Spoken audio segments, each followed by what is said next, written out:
Ignacy, can you tell us how is this issue of the refugees, the Ukrainian refugees? Half of them, as far as I know, they are moving to Poland. Is that true? And how is it? Yes, that's true. Most of them, or at least half of them, are fleeing to Poland. This is like the longest border that Ukraine has to the so-called Western countries. And they are also fleeing to Romania, to Moldova, to Slovakia, Hungary, like everywhere. But still, like Poland is the easiest to reach, but it might change because of the crowds and the situation at the checkpoints at the border. So far, like today, according to official sources, there are over 400,000 refugees from Ukraine already in Poland, and they are also queuing at the checkpoint. At the checkpoints. I talked today to some comrades who assist the situation at the border with Slovakia. So basically, like there is a huge movement in all this more like western or southwestern western direction, and. Importantly, all these countries, Poland, Slovakia, Hungary, Romania, they all accept these people. They all create this hotspot, the reception centers. There is a huge, a big level of solidarity in the Polish society, like offering accommodation, offering food, and so on. But the problem is growing because of the masses of people. What's importantly, since Friday, men between 18 and 60 are not allowed to leave the country. Almost all of the Ukrainian refugees are women, children, or elderly people.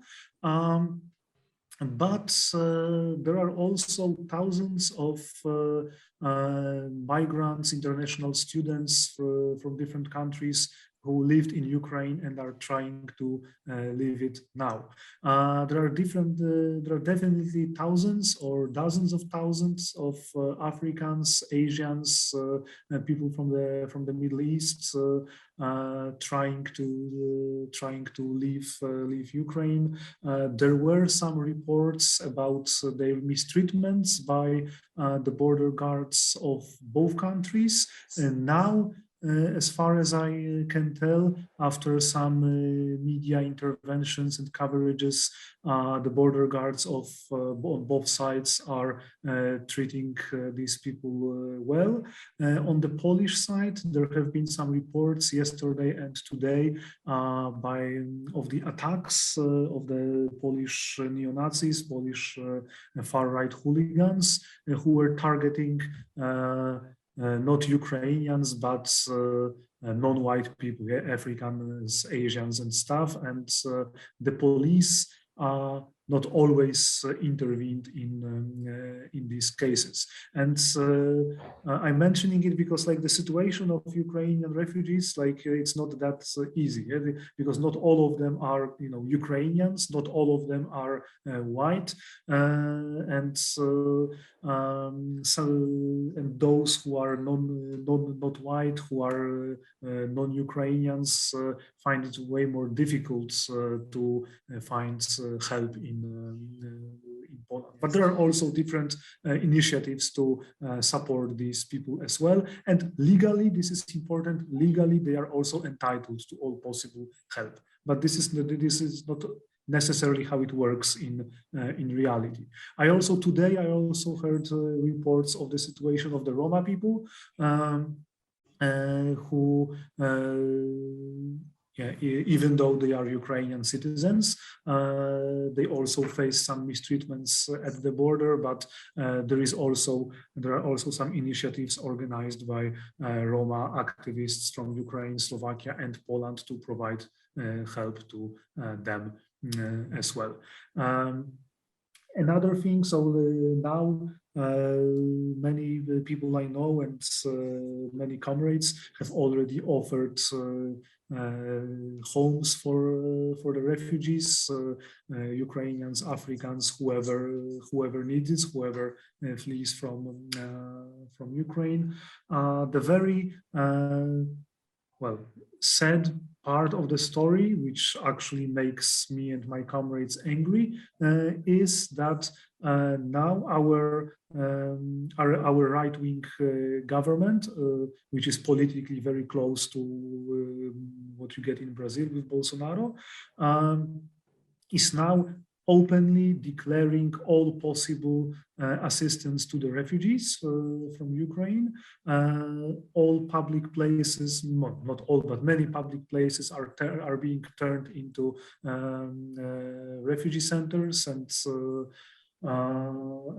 the government is declaring that they will do whatever they can for the refugees. And the very same government of Poland keeps preventing people to enter Poland on the Belarusian side, on the Polish-Belarusian border. This is the issue, I don't know if you've heard of it, ongoing since August and September, with asylum seekers from Syria, Iraq, Afghanistan, traveling through Russia and Belarus, trying to reach for the EU countries, and Poland and Lithuania consequently prevent them from doing that. Then they push them back across the border, and we have since October, we have a state of emergency, like a martial law along the Belarusian border, and we have army units and border guards units who prevent these refugees from crossing into Poland. And it's still happening. It's still happening there on a small scale, but still, and the same government welcomes other refugees with their arms wide open. So this shows the hypocrisy of the political elites in Poland, but also in Lithuania and other Western European countries, who are not so ready to, not as ready to accept refugees from other countries as they are now from Ukraine, which of course doesn't mean that we shouldn't help people from Ukraine. We should, by all means necessary. And okay, I might be talking too much, but let me just tell you that I stay in contact with comrades from Ukraine. I try to talk to them every day. Some of them are union members, some of them are other leftist activists, and they are all involved in different forms of mutual aid. Some of them join the so-called territorial defense units, which are kind of armed, civilian but armed units, which are, like Dennys said, used to patrol the streets. And there are also people from the left who do that. There are also units formed almost entirely by anarchists and other leftists. So basically, I can confirm from what I hear from Ukrainian comrades, from what I read in their statements and Facebook profiles, they all find it necessary to maybe not necessarily, not all of them are so keen to going to the front line, because not all of them have military trainings, but all of them are ready to fight on the streets to protect their cities from the Russian imperialist aggressors, if that can be said so. Oh, that's great.